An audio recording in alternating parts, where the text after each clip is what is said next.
everybody, and welcome back once again. Here we are with another edition of Inside the Headset. It's week 2, it's game 2, and I'm on the campus of Oakland High School, and I've got with me a coach that's 1-0, head coach of the Oakland Patriots, Coach Kevin Creasy. How you doing, Coach? Doing pretty good. Well, come away with a win Friday night, went on the road, went up to Sumner County, and come away with a W. How'd it go? I heard your running game was about 2/3 of it, maybe a third passing, had some special teams. You like special teams because it's special, but I'll let you talk a little bit about the game. Yeah, it was back and forth early, and, we made a play on special teams, had a blocked field goal. Great. They're about to pull within 4 points. It's about to be 7-3, I believe.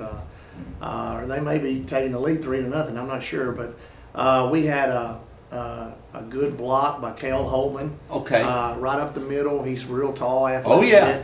And he knocks it down, and Dejon Glaster, in his first football game since middle school, scoops it up and goes 80 yards for a touchdown. Gotta love it. Just changes the whole game. And right after that, we have a pick six, an interception. De'Ari McDonald, who's committed to Ole Miss, he has a pick six for a touchdown. We have a big play on the punt in which we actually have those guys down at the 1 yard line on a punt.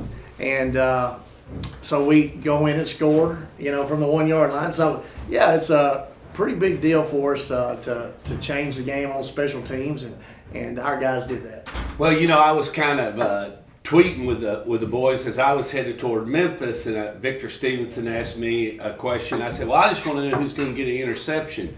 And VS said, well, I think it'll be Malik. And I said, okay. So it wasn't Malik, it was Aaron McDonald who got it, but Malik got the but Malik got the block. So, but still two good defensive plays. Got to be ready and excited and happy for those guys get out there and get flying around again. Right, and Dejon, he had another long touchdown. So he had a couple good ones. Victor Stevenson had a couple really big catches on offense. He's also our punt returner. So yeah, there was a lot of names. And you put a lot of pressure on that guy because he's got to catch that punt. I mean, there's sometimes he's got to know when to return, when to go the fair catch. He's got to be conscientious of what you're trying to do, and if it rolls or if it goes behind him. Because saw a little situation on Friday night where they punted it, kids in the end zone. He should have let it go. He caught it, got himself in trouble. He caught 2 on a safety, so it was a little bit difficult there. Yeah, well, like I said, our guys, we struggled at times with different situations. We try to go some situational scrimmages to get these guys used to what's going to go on, what's going to happen. We left some points on the board right before half. Should have scored before half and didn't.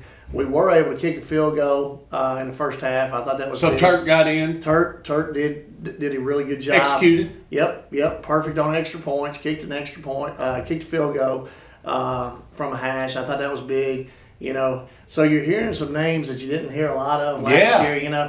So really happy that Victor and Dejon had a big game. Tim Pinnell scored a touchdown on offense. Had a big game out of B.J. Kennard. He got injured right there. How is he? He's still day-to-day, so. May not go Friday night, don't know. It's just going to be questionable, He's tried to practice a little bit. That ain't going good so far. But with that being said, Coach, is it time to say, you know what, B.J., I need you next week. You need to rest. And do we have that other guy to step up and maybe give him an opportunity like the gentleman you was just speaking of? The funny thing is that an opportunity? He came out and his little brother, who's a sophomore, Brandon Kennard, went in and his first touch of varsity football, he scored a touchdown. Well, that's good. So the future's looking bright for the Kennard family. I'm sure BJ wants to play because it's his senior year. Oh, yeah. We're going to try to get him back Friday, and hopefully he'll be able to play. Logistically, how did we travel? Everything get on the bus and the wagons and everything, and got to get back together with the old Trousdale bunch. Bunch has been traveling with you a long time, Coach. And So everything go all right with that? Yeah. Cameras work, all that, field cameras? Not bad at all, you know. Because that's always quirky the first night till you get it right. Well, we had three away scrimmages, and in the spring we had an away scrimmage, had a jamboree on the road. So we're getting used to traveling. Okay. So it was not that big of a deal. Got a brand new end zone camera. I think it might have tipped over. Got to work on that. Got to get some stakes in the ground on that. But besides How'd it work? How'd it look? It's like a Cadillac, you know. It's a different. You know, people say you do good work, Stork. A lot of it is the equipment in your fingertips takes care of it, and as long as you click it on and push the right buttons, it'll do the job. Yeah. So you know, like I said, logistically, I think it went pretty well. Well, with that being said, we move now to Friday night, and I'm not going to make a big deal. You know, there is a lot of people going to make a big deal about the turf. With that being said, Coach Watson sent me a nice video this morning. It's installed, it's ready to go, and we're glad to have it. You're going to be glad to have it. Of course, Donnie Webb, first thing he said last week on his coach's show is, I said, what's the biggest change? He said, being able to practice, Stork, and know it's 5 yards. 1, 2, 3, 4, 5. And with you and the math and the video and all that, man, that's going to be huge for you, Coach. Just having the diagram, knowing that kid actually ran 5 yards or he did not go 5 yards. How huge will that be as you start to progress to the backside of your season with the new turf? Yeah, without a doubt. I think it's going to be huge. Today is going to be our first practice on the turf. You know, we went through the inspection this morning. Everything got approved, thumbs up, looks great. And so we'll practice today and tomorrow on it, getting ready for Friday. And, you know, it won't just be the receivers or the running backs or DBs. You know, it'll be everybody that's going to enjoy practicing on it. And some of those guys we're going to practice on backing up. If they're sitting on the pine Friday night, we need them behind the line. So we can actually practice that now. So we're actually going to try to get everybody involved, and whether it's somebody out on the field with the ball or somebody on the sideline clapping. It's part of the game, Coach. We're going to make you got to have to follow the rules of the game. We don't want any penalties because of that kind of stuff. So we're going to work on that too. Talk to me a little bit about a gentleman named Kyler. How's my boy Kyler doing? He's got a big game tonight, you know. I thought so. That's the reason why I wanted to bring it up just a little bit. Getting rained out a little bit, but they're going on the road to Siegel tonight, so it should be a good game. They're 1-0 so far. So actually, they're 2-0. My bad. They're 2-0. Had two really good performances so far. Defense is looking good. You know, Tyler Eady's got the defense going, and the offense, man, has so many weapons. It's pretty neat to watch them. Hoping they're all going to be Oakland Patriots someday instead of just Oakland Chargers. Fantastic, fantastic. Let's move quickly to Friday night as we talk about the Kenwood game. Talk to me a little bit about Kenwood. They played Hoptown the other night, came up a little short and everything, but not to take anything away from Hoptown. In fact, my old college roommate from Eastern Kentucky University didn't play at Hoptown, but he played at Christian County years ago in the 80s, and actually he was first team All-State both ways on the front line. So he's a big guy, big Lee Majors, not the $6 million man in some people's eyes, but he was to us. But a lot of tradition up there, and they had to go up there and call a loss. But when you looked at the video and everything, talk to me about some of their guys and some that the Patriot fans will be wanting to watch for as they get ready to take the field Friday night. Oh, yeah. You know, they got athletes everywhere. Oh, yeah. Of course, Hopkinsville does too. Exactly. You know, and we watched some film Sunday and showing our guys, you know, Hoptown is a school to be reckoned with. You know, they win championships in basketball and football. So for it to be a 35-21 game, you know, it shows you that Kenwood's got some players that can make some. And they can put some points on the board. They can make some plays, and that's one thing that we're looking at. You know, they're going to have as much speed as anybody would play.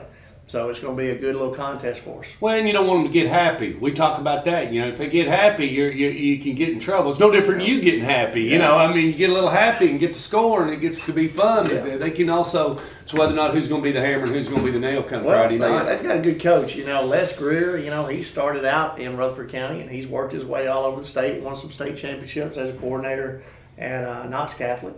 And so he's running things now for them. So I don't know if I'll have it ready this week, but you know, in weeks to come, they'll have it going in the right direction. Let's finish it up though. Let's talk we know we're having a ribbon cutting. Can you give everybody some of the Oakland Patriots? Let's get the times out when everybody kind of needs to be here. You know, I will talk just about that. I don't want to spoil all the other stuff. That's what I meant by talking about, because we've talked about the turf. We know we need money for it. We need sponsors for it, so we don't want to ever forget that. But actually, the ribbon cutting itself and the sponsors and the dedication of people that poured money into it, not the people that decided not to put money into it, but we're going to honor them and everything. What time does all that get going, Coach? Well, you know, there's a big tailgating deal going on with our whole student body. When's that going to start? Yeah, that starts right after school. So 3 o'clock there'll be people there'll be students here starting to white some charcoal. But you should probably try to get in the stadium at 6. Okay. You know, there's a couple gates open, but the big deal is going to happen at 6:30. Okay. You know, the ribbon cutting's at 6:30.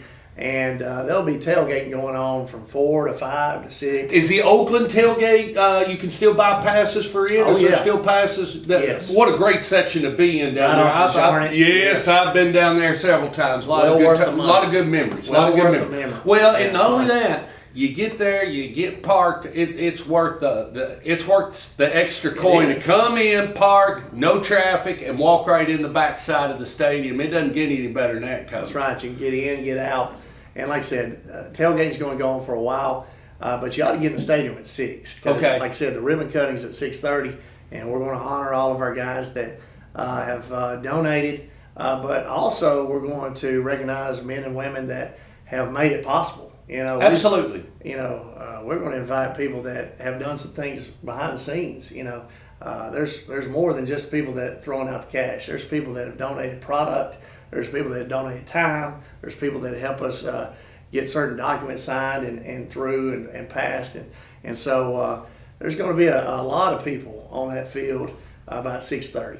Well, Coach, I mean, Rutherford County's growing. I love it. You love it. This is as Coach Rankin says, it's a little old football town. We have a lot of fun in it, and I'm glad to see both schools get the turf. I was talking to Wyatt yesterday, asking about the use of them and everything. He said, well, I'll be glad when all the schools, but at the same time, it's going to take a little time for all that to happen. But safety-wise, I think everybody's starting to figure out, there is some upside in the safety category, and there's some. I mean, anybody, we can beat this thing to death that one is better than the other. It's just according to how you spin it, Coach. Yeah, I like both of them. I do too. I love a natural surface and love to have one. If we didn't have all the extra costs and everything, you'd say, let's do it. I'll play on the grass. The problem there's no problem with natural surface, but we hate to turn people down. It became, would you rather have a field that you can take care of and not let anybody else on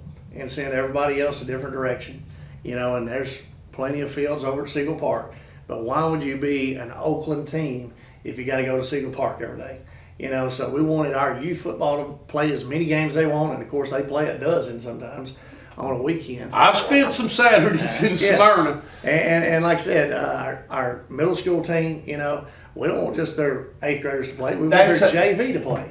If they come over here to the middle school to play on the big field, that's something they got to look forward to. When they put their feet on that turf, they say, I might be wearing an Oakland uniform on this field someday if I work hard enough. It's a goal, Coach. And then don't forget, like I said, we've got premier soccer program. Just think about our soccer program. Boys and girls have been to the state. Why wouldn't they have a home field advantage? Why would we want them to go over there to play soccer? I mean, if you go to practice, you got to have a place to practice. Champions got to have a place to go and get practiced up and get worked up. And like I said, we're trying to work it out where our band can get on there. And they've got to have 100 yards to perform in those shows. I mean, they've been on asphalt for a long time now. Hopefully, we can get them over there and practice and get ready for competitions. Our baseball team's going to use it for long toss whenever it's winter and it's too rough to get on their field.